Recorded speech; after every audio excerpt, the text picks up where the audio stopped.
How's it going? Hope you're having a great day. Welcome to the studio. And I wanted to show kind of like this backdrop area here, what this is all about if you don't already know. And this has definitely taken a back seat creatively. It's more so because I changed how I did printmaking from a website, but I'm going to do something similar to it. So this is for like my own prints I'd hang up for the month, and then they'd be available on the shop. I kind of decided to go against it because I did some different sizes and it didn't really work out so well. So I was like, I need to think something different. I might make this more, I might do like the $3 prints up here, or I might just make this kind of like a collage of things that get me hyped. But I do already have this thing. If you've seen this, the background of my photos or videos, this is actually just like a thing where you play slideshows. It's just a cheap monitor type gimmick. But I realized you can I looked into it. You can play videos and have it, you can do a slideshow of videos. So what I did is I just made a loop video of stuff that's just like motivating to me and means something to me. It's needs added to. I don't know how long this one is, but I have a lot of stuff I want to add to this where it just loops all the time. And so obviously this is Eggleston lurking around here. I don't even know what comes up next, but it's not all Eggleston stuff. His clips are a little bit more than the others because I kind of had them at the ready. And but it's always like, there's an idea of mine to kind of, one, have just like that visual movement of something of like, it's kind of weird to say and maybe sad to say, but like the art life can be a lonely life when it comes to like that realm, like when you actually live the art life. And I feel like some of this is like embodies that, like other kooks basically. So we're going from Eggleston straight to, well, there's Joel Meyerowitz now, but this is from Genius of Photography. This is the documentary that changed my life. 2010, I watched it. I didn't even know anything about, like, I didn't even know people like were weirdos about photography like I was. I just shot skateboarding photos and I loved doing it. And my friend Larky gave me a copy of this documentary. And like, I'm not even exaggerating when I say that when I watched it, it changed my life. Like the trajectory of my life changed. Lost some things along the way, but totally worth it because it's just who I am. It really was like it. Like I knew like I was in a direction of like where I wanted to be, like, because it's so funny. Like I think of like the old Fight Club thing, like you're not your khakis, you're not your whatever. Like sometimes like there's that thing where like your job is you or like whatever. But I think the thing is like you are you. Whatever you do or whatever you're obsessed with, your passions, the thing you are is you. Nothing determines that except you. And this documentary really, like, no, it's not the same documentary playing now, but Genius of Photography did that for me and set me on the path to where I just live the art life. No matter what's going on, I'm still living the art life no matter what. So that's kind of like, if anything takes away from this video, which I didn't mean to really, is just focus on yourself, on how you want your life to be. Yeah, I mean, if you're really big into painting, be a painter. Like, outside of painting has nothing to do with you knowing that you're a painter. So that's where I'm trying to get at here. Anyways, let's move on to this little shelf here. I was thinking about using the wider camera here, but I'm trying to use this camera as well because it's a good quality. So this is William Eggleston, The Outlands. This is a more recent release from Steidel, kind of like outtakes in a way for his past projects. It's probably like, it's tough. I need to go through all these again. So I don't even want to say what my favorite is, but this was like literally a treat to look through. This is Los Alamos behind here. I love these box sets. These are those things that like will be sitting on my shelf when I'm like 80, And like my grandkids were like, what's going on with these old books? And it's gonna be awesome, trust me. I like trading cards. I like collecting kind of odd ones in a way. I'm not so much like into like modern cards, which is like a very, very big thing and very lucrative thing, which is cool in itself. But like, I like collecting things that just like, are kind of like what I'm into. So I have here, let me get in on this.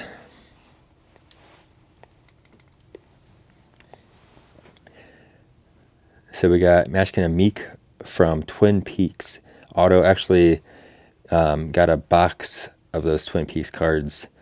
I can't remember if it's for my birthday or when that was, but I actually pulled this myself out of a pack, which was pretty nice. We got Ralphie from Christmas Story. This is just like a Grail type card I wanted. It's like one of those things I was like, every once in a while for like years, I'd be like, I want to get like one of these cards because I just love the look of this card. And amazingly, one popped up where he actually signed it Ralphie as well, which is not really that common. So I had to snag that. We got the Pee Wee Herman. I sent that out for grading myself. They should just give it a 10 in my opinion. But, it's Pee Wee Herman, iconic. Of course, Hogan Andre. I think that's the best wrestling card ever made. We got the OG Charizard. It's not the first edition. I wish it was. But this is, the OG set Charizard. We got the Perrin. She's holding the camera. Pokemon card, so don't really need to explain that. This one is my favorite Garbage Pail Kids card. 7 Devin. What's in the box? From 7.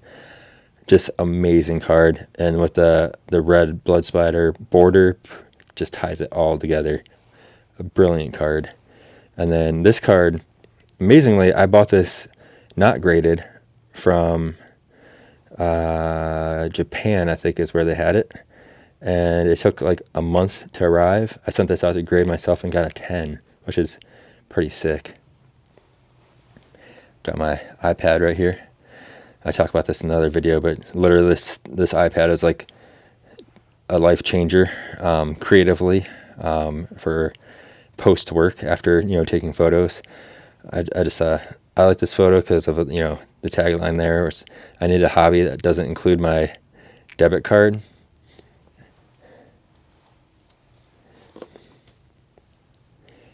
Which I wish that were true. I think there are hobbies out there that you don't need a debit card. That's why I love doing like random stuff too. Like, well, it's great because like you don't need a debit card to shoot photos. You just need a camera. Unfortunately, I need a debit card to run my website. And the funny thing is, like, I think everything all together to run my website used to be like $20. Then it was like 30 some bucks for many years. Like I want to say like 10 years, but it's jumped up multiple times in the past, probably like 6 years, 7 years. And I'm pushing $100 a month just to operate my website from everything I do for my website. So it's just like crazy, like how it just skyrocket. It literally goes up pretty much every year now. I think it's just the way companies do things anymore. We got this is brand new to my collection, like no joke, this maybe 3 weeks ago. I did a quick leaf through with it, but I need to actually have a good sit down. I love this title, Last Dies. It's the last die transfer photos of Eggleston's, which is a good YouTube video, like a really good, it's just like one of those, me and my friend Larky call them skate videos, but they're like photography videos. Because back in skateboarding days, you would watch a skate video to get hyped up to go skating. Because skateboarding takes like, you can go out and get yourself injured, going over gaps and stairs. So you kind of get that motivation to go. So we have that kind of ongoing thought process with photography, with videos and stuff like that. There's a great one. Just look up William Eggleston die transfer process. And it's the actual, I think they're husband and wife that make the prints, and it's super cool. I have Tom Sachs' guide up here, which is a somewhat new piece here I got like 2 months ago. I've been waiting for this Sofia Coppola book to add, kind of like, I was going to put it on top of here, to kind of have like a few just kind of like extra pieces over here. I just like the kook factor of Tom Sachs. It just kind of connects with me well. Not so much with like, he doesn't do much like photography stuff, but I think it's just more so about the creative process and the art life in general. And then this is my first box set collection, and this is a beast collection here.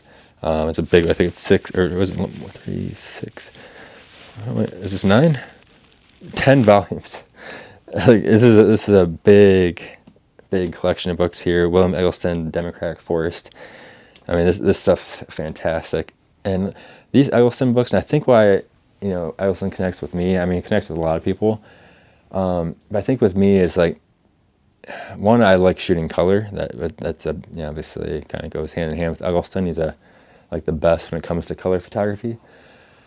But the next thing is just, he's not from somewhere fancy. It's not like New York. Where New York's like, you can go out and it's like bustling and like exciting. There's people everywhere. I love New York photography. I mean, I talk about Ricky Powell all the time. I wish I lived in New York. I actually have this thought that I'm secretly supposed to be there. I've been there a few times, and it just felt like home in a strange way. And it is like this weird secret pain that I don't live there, because I just love the vibe, and I love the photography history there, and like being able to kind of like go through that process. But in reality, I'm in Ohio. It's very Eggleston. His stuff's from Memphis, that type area, and there's not much going on. And there's this thing, I think that it's almost like his quote, "At war with the obvious." I think what that means is, to me, is nothing is going on. When I walk out in these streets by me, I'm at war with the obvious. It hasn't changed, and it's not changing. But what can be different is I can turn down this road I've never been behind. I can walk around this building I've never seen before. And I talk about that when I made my unplanned trip out to Vermilion, where I got a lot of great stuff. I've been there for over 10 years, and I had never been to the locations I walked to in that video. And that's not a far drive from where I'm at, really. So it's like, there's photos to find, but being out here, you are at war with the obvious. And but yeah, I wanted to talk about that. And I got this sick, which if you're on my Instagram, at OGB Dream Photographer, signed. I love it so much. Nightmare on Elm Street 3 is perfection. I love it so much. Got the Edward Scissorhands shrine here as well. I got this is a graded VHS tape. This is just a Blu-ray. I got this as a gift. Love that setup here. And then there's just another Blu-ray that from before. There's actually a car scent action there. And it came with a little cookie cutter of a heart. I got the little thing from the scene where, cuts it all out. So, and then over here, I might as well keep this little wall going here. Got the Ricky Powell signature. This is a big time piece for the collection. And of course, iconic piece, Shelley Duvall, signed. Love it. As you can tell, like, my studio is kind of set up to like just be in my world, and people that like I feel like I connect with are in the studio, like bringing me vibes in a way. And I just love it in here. I could literally just go shoot photos and just be in the studio, and I'm happy. Yeah, I mean, that's the art life. It's the work, and it's the process. And it's really enjoying the process. I think that's a big deal, because the process is, a big part of, art. You know, it's easy to get kind of caught up in like wanting to finish things up, and I have to remind myself that too. You know, it's just never ending. So anyways, I'm gonna cut myself off. As you know, I can always talk about the art life. And again, I appreciate the support as always. If you haven't yet, hit that subscribe button, and I'll see you in the next video.